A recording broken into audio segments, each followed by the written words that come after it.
I never thought I would become the kind of woman who exposes a man's darkest secrets to the world.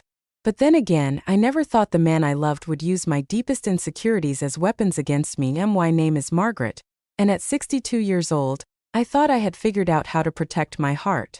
I had raised 2 wonderful children, buried a husband I loved dearly, and rebuilt my life from the ground up. I was careful. I was wise, or so I believed. But David knew exactly where I was vulnerable. He knew about the weight I had gained after menopause. He knew about my struggles with technology in a world that seemed to be leaving women my age behind. He knew about my fear that at my age I was becoming invisible. And he used every single one of those insecurities to control me, manipulate me, and ultimately to humiliate me. What he did not know was that I had spent 6 decades learning how to survive. And when I finally discovered the full extent of his betrayal, I did not cry in silence. I did not accept it with dignity. Instead, I did something that would make him wish he had never underestimated the quiet woman who believed his lies. That I published everything. Every text message. Every email. Every cruel word he thought was private.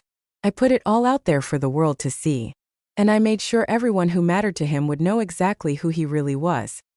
This is the story of how I went from being a woman who questioned her own worth to becoming someone who refused to be anyone's secret shame. My life after losing my husband Thomas was quieter than I had expected. Thomas and I had been married for 35 years when cancer took him from me. That was 4 years ago now. The grief had softened with time, but the loneliness never quite left. I lived in a small town in Pennsylvania. The kind of place where everyone knows everyone. Where people still wave from their front porches and attend the Friday night football games.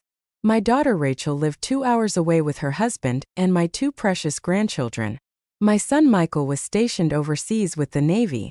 I was proud of them both, but their absence left my days feeling very long. I had worked as a library assistant for 25 years before retiring.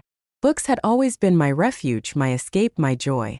Even in retirement, I volunteered at the local library twice a week, helping with reading programs for children and organizing the book club for seniors. My friends told me I was still beautiful. They said my silver hair was elegant, that my laugh lines showed a life well lived. But when I looked in the mirror, I saw the weight that had settled around my middle after menopause, no matter how many walks I took. I saw the age spots on my hands. I saw a woman who had become invisible in a culture that worships youth. I had tried online dating once, about a year after Thomas passed. It was a disaster. The men my age wanted women 20 years younger. The ones who did message me either wanted a nurse or a purse, as my friend Dorothy liked to say. After 3 months of disappointment, I deleted my profile and decided that maybe companionship was not meant for me anymore. That is when I met David. It was not online. It was at a community fundraiser for the local animal shelter. I had always loved dogs, and I was helping to organize the bake sale. David approached the table where I was selling homemade chocolate chip cookies and apple pies. He was handsome in that distinguished older gentleman way. Salt and pepper hair, warm brown eyes, a smile that crinkled at the corners. "These look amazing," he said, pointing to the pies. "Did you make them yourself?" "I did," I replied, feeling suddenly self-conscious. "The recipe was my grandmother's." "Well, she had excellent taste and clearly so do you." He bought 2 pies and insisted on making a generous donation to the shelter. We talked for nearly an hour that afternoon. He told me he was a widower, that his wife had passed away 3 years earlier from a heart attack. He was 65, recently retired from his job as a manager at a manufacturing plant. He had 2 grown children who lived out of state. He loved classic cars, old westerns, and Sunday morning crossword puzzles. We had so much in common. He made me laugh. He listened when I talked about my grandchildren, about my love of books, about how much I missed having someone to share dinner with at the end of the day. When he asked for my phone number, I hesitated for just a moment before writing it down on a napkin. That was 8 months ago. 8 months that I thought were the beginning of something beautiful. 8 months of dinners at quiet restaurants, of long drives through the countryside, of sitting together on my porch swing watching the sunset. 8 months of feeling like maybe I was not invisible after all. David made me feel seen. He complimented me constantly. He told me I was beautiful, that my curves were perfect, that gray hair was sophisticated. He helped me set up my new smartphone when I struggled with the technology. He listened patiently when I expressed my fears about growing older alone. Looking back now, I can see how carefully he was collecting information. Every insecurity I shared, every vulnerability I revealed, he filed it away for later. Why friends adored him. Dorothy, my closest friend since childhood, thought he was wonderful. "You deserve this happiness, Margaret," she told me over coffee one morning. "After everything you have been through, you deserve someone who treats you like a queen." Even my daughter Rachel liked him when she met him during a visit home. "He seems really good for you, Mom," she said. "You look happier than you have in years." I was happier. Or at least I thought I was. The first crack in the perfect facade appeared 3 months into our relationship. David had invited me to his house for dinner. It was the first time I would be seeing where he lived. He had always insisted on coming to my place or taking me out, saying his house was not quite ready for visitors yet, that he was still organizing things after his wife's passing. His home was a modest ranch-style house on the outskirts of town. Nothing fancy but comfortable and well-maintained. We had a lovely dinner. He made pot roast with potatoes and carrots, and we drank red wine while listening to old jazz records. I excused myself to use the bathroom, and that is when I saw it. His bedroom door was slightly ajar, and I could see inside. What I saw made my stomach drop. There was women's clothing laid out on the bed. Not old clothing that might have belonged to his late wife. New clothing. A red dress. Lingerie. Items with tags still attached. When I came back to the living room, I tried to keep my voice casual. "David, I could not help but notice there are women's clothes in your bedroom. Are you expecting someone?" His expression changed for just a fraction of a second. Then he smiled, but it did not reach his eyes this time. "Oh, those. I picked those up for my daughter. She is coming to visit next month and mentioned she needed some new things." I thought I would surprise her. It was a reasonable explanation. But something felt wrong. The sizes looked too small for what he had told me about his daughter. And why lingerie? I let it go. I told myself I was being paranoid, that losing Thomas had made me suspicious of happiness. The second incident happened a few weeks later. David had asked to borrow my laptop, saying his was in the shop getting repaired. He needed to access his email for something important regarding his pension. I handed it over without a second thought. Later that evening, after he had gone home, I opened my laptop and found that he had not logged out of his email account. I know I should have simply logged him out and moved on. But curiosity got the better of me. Or maybe some part of me already knew something was wrong. What I found made my hands shake. There were emails to at least 3 other women. Each conversation was similar to the ones he had with me. The same compliments. The same stories about his life. The same promises of companionship and affection. He was juggling multiple relationships, telling each woman she was special, that he had finally found someone who understood him. But that was not even the worst part. That I in one email chain with a woman named Patricia, he had written things that made my blood run cold. He described me in cruel, mocking terms. He talked about how easy it was to manipulate me because I was so desperate for attention at my age. He made jokes about my weight, my struggles with technology, my fear of being alone. "Margaret is perfect," he had written. "Lonely widow with a decent savings account. Not too smart, easy to control. She believes everything I tell her because she is so grateful anyone would pay attention to her. The others are good for fun. But Margaret is the long-term investment." I sat there staring at those words for what felt like hours. My chest felt tight. My eyes burned with tears I refused to let fall. Every kind word he had ever said to me now felt like poison. Every moment we had shared was a lie. But I did not confront him. Not yet. Instead, I started investigating. I created a fake social media profile and searched for his name. What I found was staggering. David was not a widower. His wife was very much alive. They were separated, not divorced, and according to her public Facebook posts, she had no idea he was presenting himself as a grieving widow to other women. I found profiles and mentions of several other women he was seeing. Patricia, the woman from the emails. A woman named Susan from the next town over. Another named Jennifer who lived an hour away. All of them were women in their 50s and 60s. All of them were widows or divorcees. All of them thought they were in exclusive relationships with him. I started documenting everything. I took screenshots of the emails. I saved copies of his messages. I tracked his patterns and his lies. With each piece of evidence I gathered, My heartbreak transformed into something else. Something harder and more focused. He was not just cheating. He was running a long con on vulnerable women. He was using our loneliness, our insecurities, our hope for companionship as weapons against us. The breaking point came 2 months later. David asked me for money. It was subtle at first. His car needed repairs. He was short on cash until his pension check came through. Could I help him out? Just $500. He would pay me back next week. I gave him the money. He never paid it back. Then it was his roof that needed fixing. $1,000 this time. Then his property taxes were due. $2,000. Each time he promised to repay me. Each time there was a new excuse for why he could not. I was not the only one. Through careful investigation, I discovered he had borrowed money from Patricia and Susan as well. Thousands of dollars that he never intended to repay. The final straw came when my daughter called me one evening, her voice tight with worry. "Mom, I need to talk to you about David." Rachel had done her own research after something about him struck her as odd during her visit. She had found the truth about his marriage.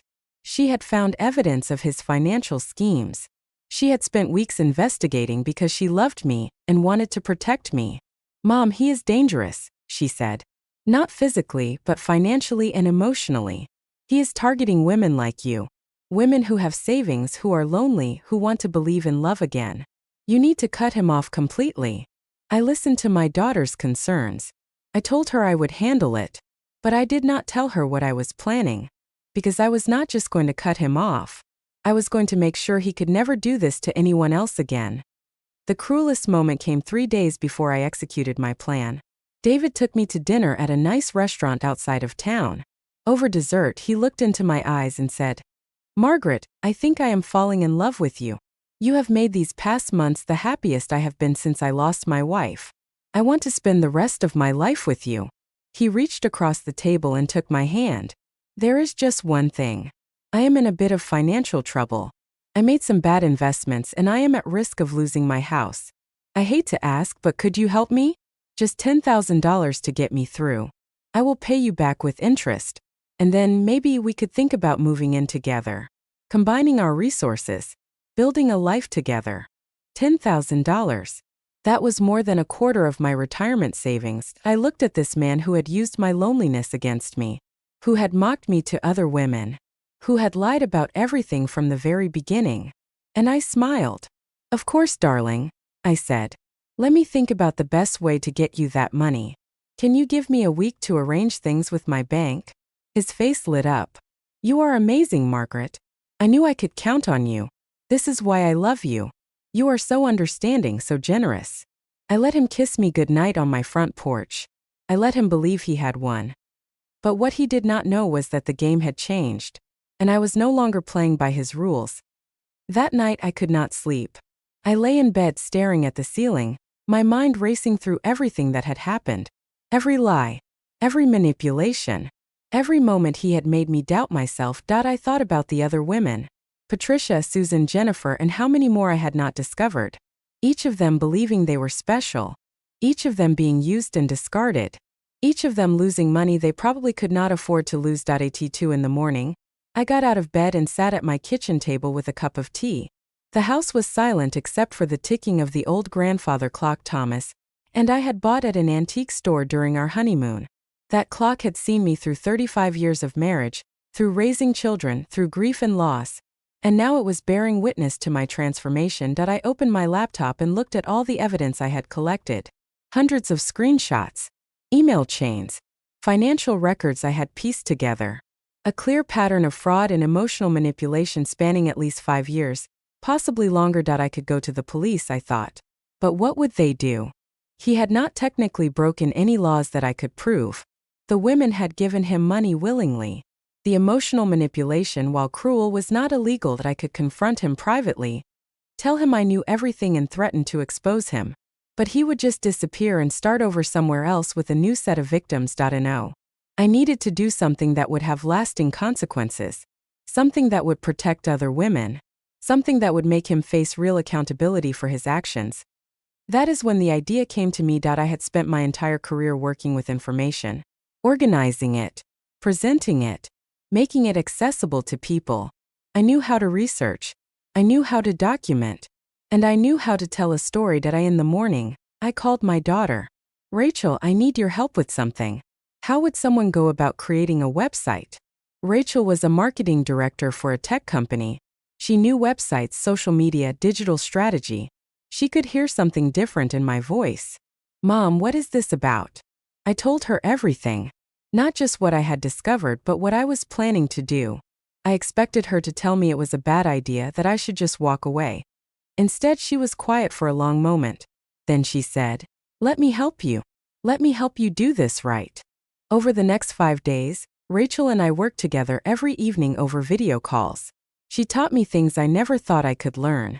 How to build a simple but effective website. How to organize information for maximum impact. How to protect my own identity while exposing someone else's truth. We created a website called The Real David Morrison. His full name, his photo, and a comprehensive, meticulously documented account of everything he had done. We included the emails where he mocked me and the other women, screenshots of his conversations with multiple women happening simultaneously, evidence of the money he had borrowed and never repaid, proof that he was still married, testimonials from other women I had managed to contact who had also been victimized by him. We included a timeline of his lies, a map showing the geographic spread of his victims, financial records showing the pattern of borrowing and disappearing. But most importantly, we included context. We explained why older women are often targeted by predators like David. We provided resources for women who might be in similar situations. We turned my personal story into an educational tool. Rachel helped me understand search engine optimization. We made sure that when anyone searched for David Morrison's name in our area, this website would be one of the first results. We also created a companion social media presence. Not to harass him, but to share the story and warn others. We posted in local community groups. We shared it with organizations that help older adults avoid scams. The night before I launched the website, I sat with Dorothy over coffee at my kitchen table. I showed her everything.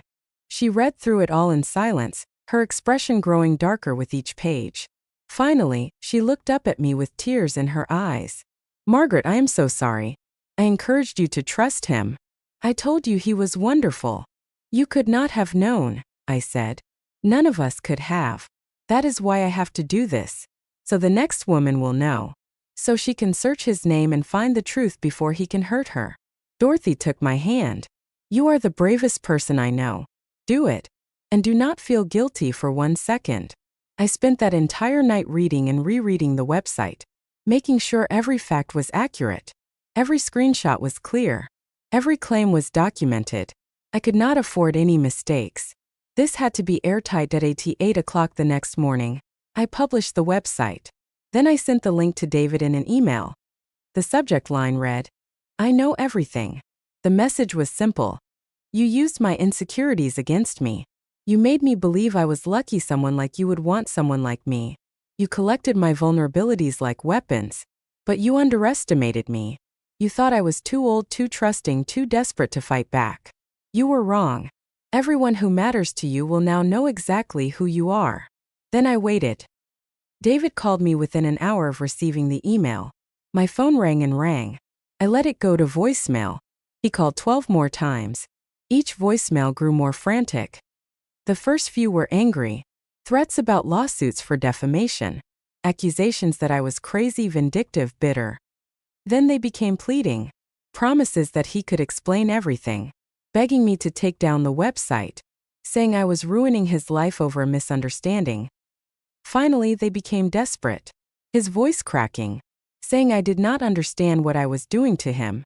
That I was destroying him. That I listened to each voicemail once, then deleted them. I blocked his number. But I was monitoring everything else. The website analytics showed me that the site was getting views. Lots of them. Rachel had done her job well. The site was climbing in search results.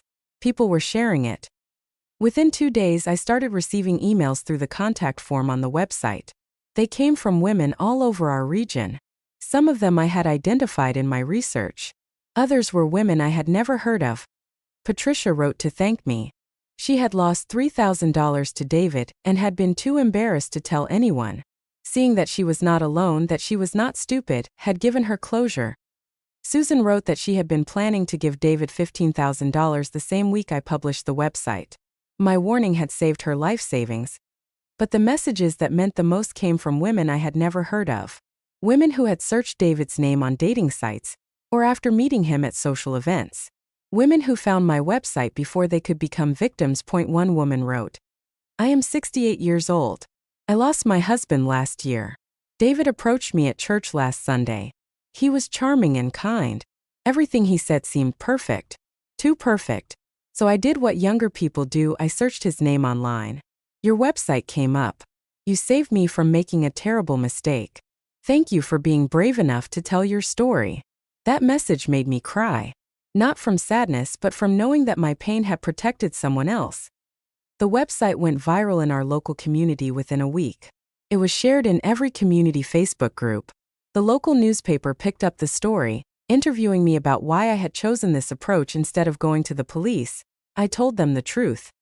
The police could not help me because technically, he had not broken any laws that could be prosecuted. But that does not mean what he did was right. Women my age are often targeted by predators who know we have savings, who know we are lonely, who know we are less likely to report being scammed because we are embarrassed. I wanted to shine a light on this problem.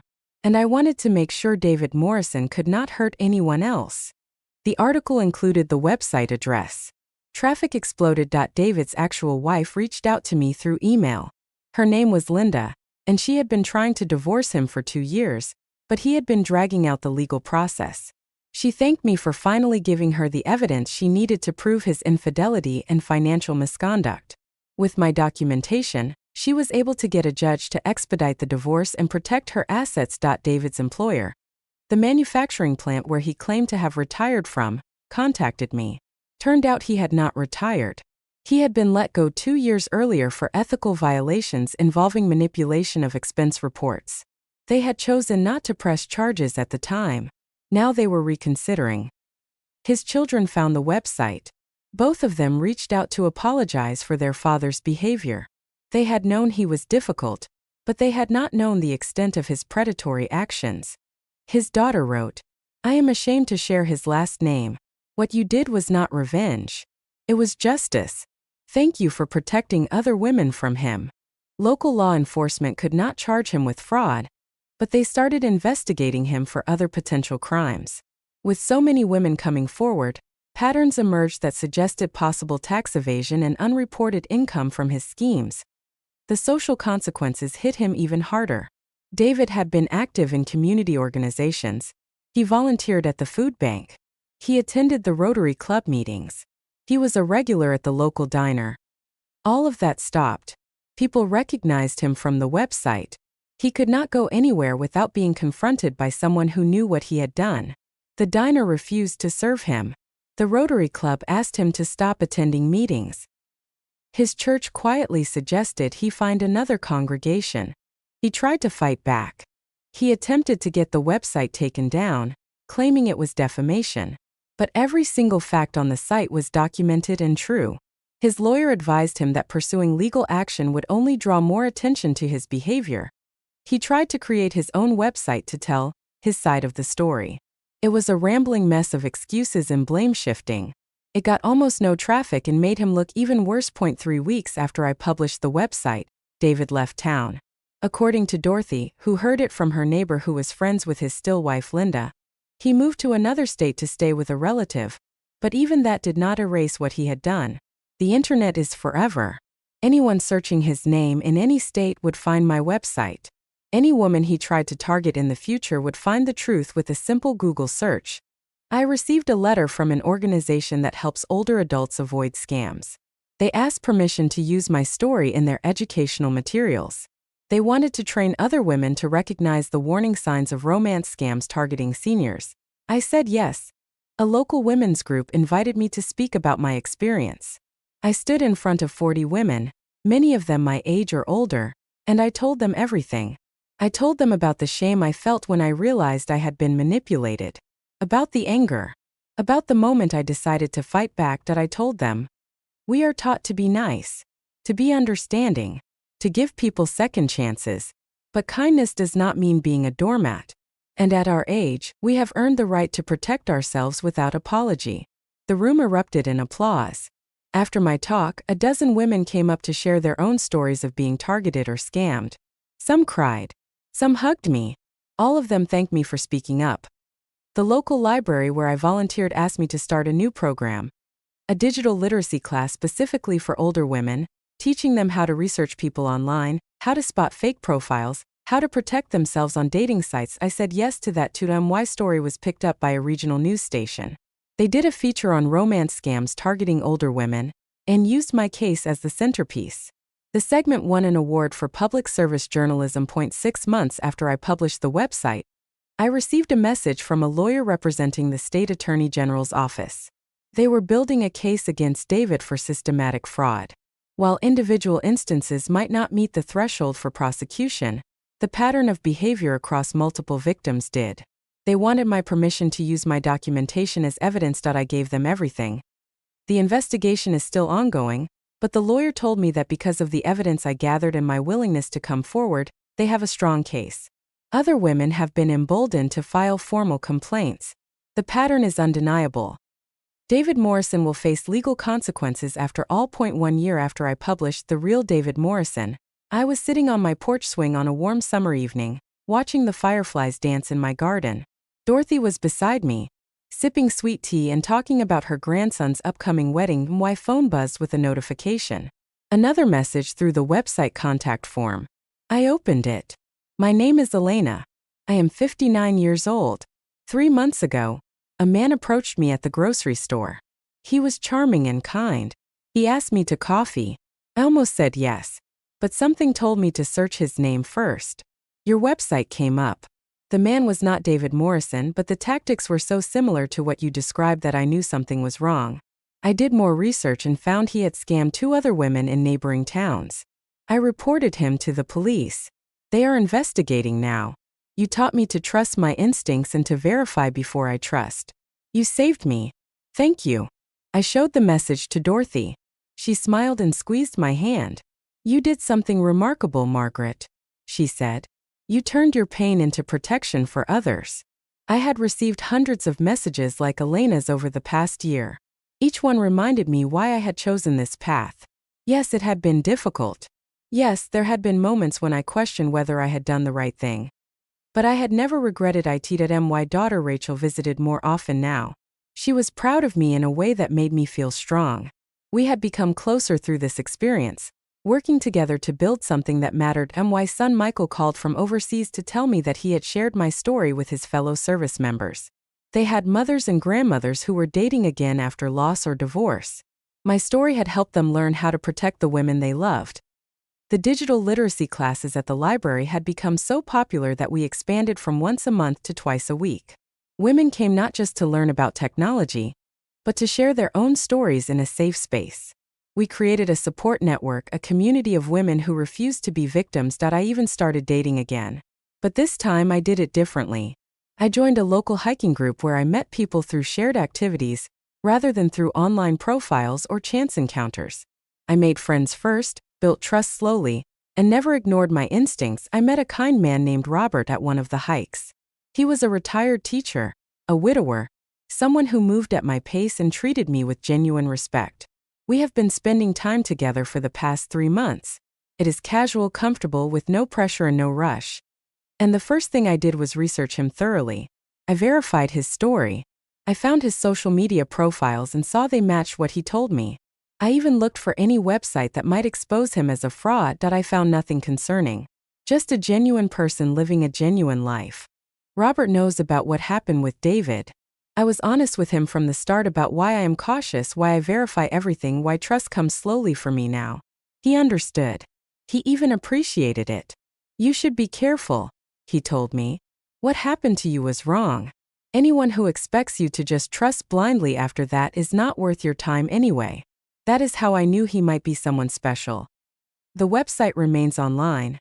I update it occasionally with new information about romance scams targeting older adults. I share stories from women who have written to me. I provide resources and warning signs. Traffic has slowed down from the initial viral surge, but it maintains steady views. Every week, women find it through search engines. Every week, I receive messages from women who were protected because of the information I shared. David Morrison himself has stayed away. Last I heard, he was living in Florida. I set up Google alerts for his name, and occasionally I see mentions of him trying to reinvent himself. But my website always follows him. His past is always one search away. I testified in the Attorney General's case against him 6 months ago.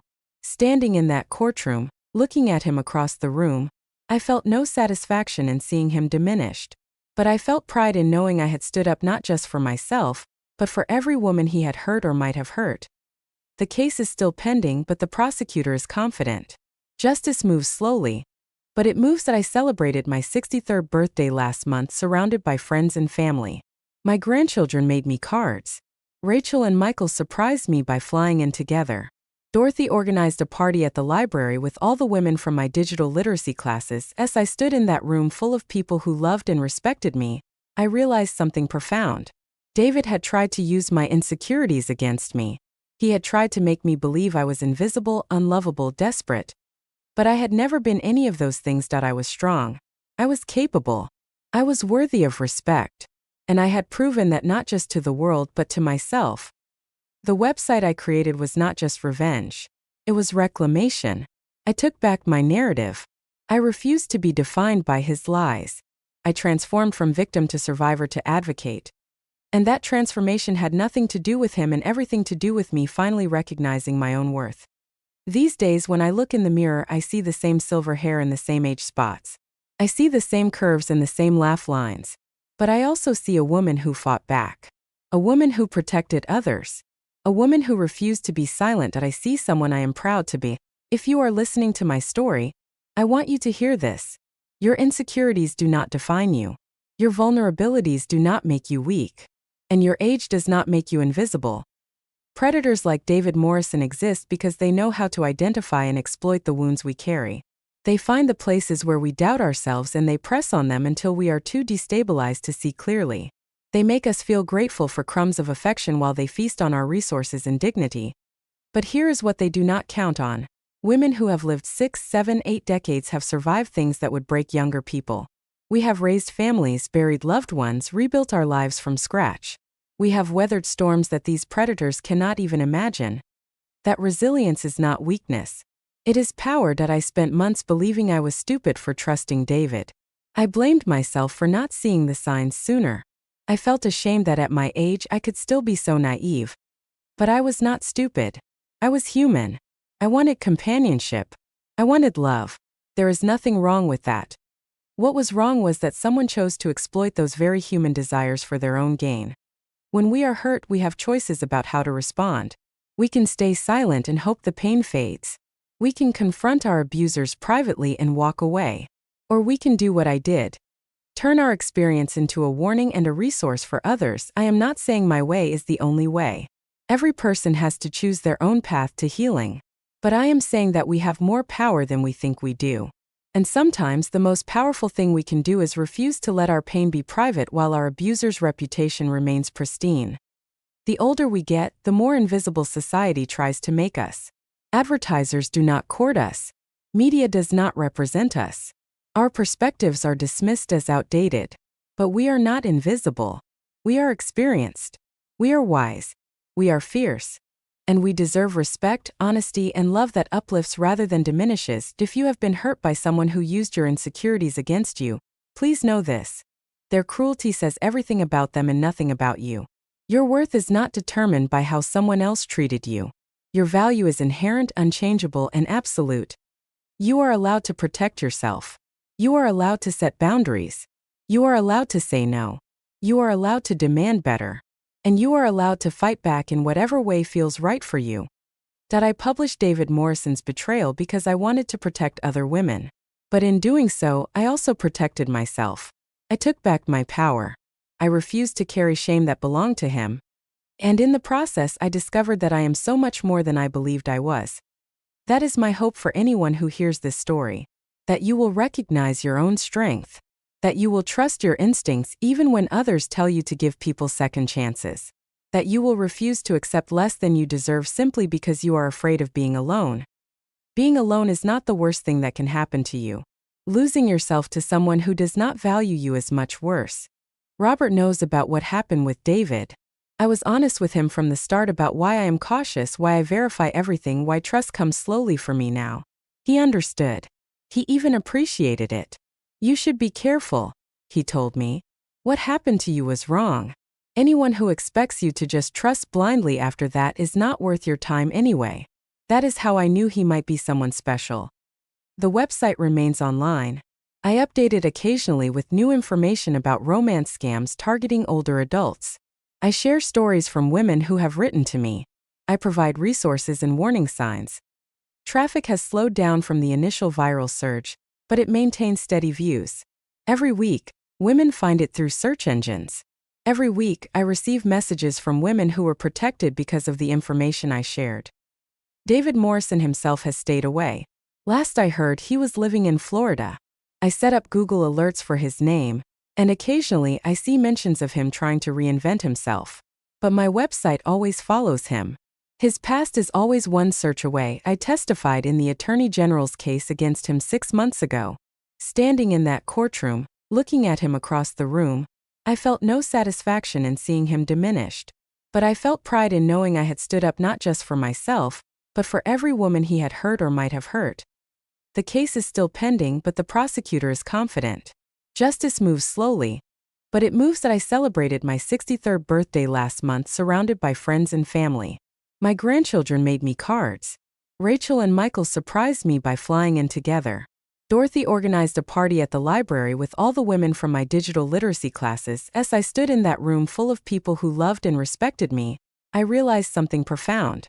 David had tried to use my insecurities against me. He had tried to make me believe I was invisible, unlovable, desperate. But I had never been any of those things. I was strong. I was capable. I was worthy of respect. And I had proven that not just to the world but to myself. The website I created was not just revenge. It was reclamation. I took back my narrative. I refused to be defined by his lies. I transformed from victim to survivor to advocate. And that transformation had nothing to do with him and everything to do with me finally recognizing my own worth. These days when I look in the mirror, I see the same silver hair and the same age spots. I see the same curves and the same laugh lines. But I also see a woman who fought back. A woman who protected others. A woman who refused to be silent. I see someone I am proud to be. If you are listening to my story, I want you to hear this. Your insecurities do not define you. Your vulnerabilities do not make you weak. And your age does not make you invisible. Predators like David Morrison exist because they know how to identify and exploit the wounds we carry. They find the places where we doubt ourselves and they press on them until we are too destabilized to see clearly. They make us feel grateful for crumbs of affection while they feast on our resources and dignity. But here is what they do not count on. Women who have lived 6, 7, 8 decades have survived things that would break younger people. We have raised families, buried loved ones, rebuilt our lives from scratch. We have weathered storms that these predators cannot even imagine. That resilience is not weakness. It is power. I spent months believing I was stupid for trusting David. I blamed myself for not seeing the signs sooner. I felt ashamed that at my age I could still be so naive. But I was not stupid. I was human. I wanted companionship. I wanted love. There is nothing wrong with that. What was wrong was that someone chose to exploit those very human desires for their own gain. When we are hurt, we have choices about how to respond. We can stay silent and hope the pain fades. We can confront our abusers privately and walk away. Or we can do what I did. Turn our experience into a warning and a resource for others. I am not saying my way is the only way. Every person has to choose their own path to healing. But I am saying that we have more power than we think we do. And sometimes the most powerful thing we can do is refuse to let our pain be private while our abuser's reputation remains pristine. The older we get, the more invisible society tries to make us. Advertisers do not court us. Media does not represent us. Our perspectives are dismissed as outdated. But we are not invisible. We are experienced. We are wise. We are fierce. And we deserve respect, honesty, and love that uplifts rather than diminishes. If you have been hurt by someone who used your insecurities against you, please know this. Their cruelty says everything about them and nothing about you. Your worth is not determined by how someone else treated you. Your value is inherent, unchangeable, and absolute. You are allowed to protect yourself. You are allowed to set boundaries. You are allowed to say no. You are allowed to demand better. And you are allowed to fight back in whatever way feels right for you. I published David Morrison's betrayal because I wanted to protect other women. But in doing so, I also protected myself. I took back my power. I refused to carry shame that belonged to him. And in the process, I discovered that I am so much more than I believed I was. That is my hope for anyone who hears this story. That you will recognize your own strength. That you will trust your instincts even when others tell you to give people second chances. That you will refuse to accept less than you deserve simply because you are afraid of being alone. Being alone is not the worst thing that can happen to you. Losing yourself to someone who does not value you is much worse. I am 63 years old. My body is not what it was at 25, and that is okay. My life is not what I expected it would be, and that is okay too. I am still learning, still growing, still becoming. And I am no longer afraid of being seen. This is my story. This is my truth. And this is my message. You are stronger than you know. Do not let anyone convince you otherwise. If you enjoyed this story, do not forget to subscribe for more tales of justice and redemption. Remember, it is never too late to reclaim your power and protect others along the way.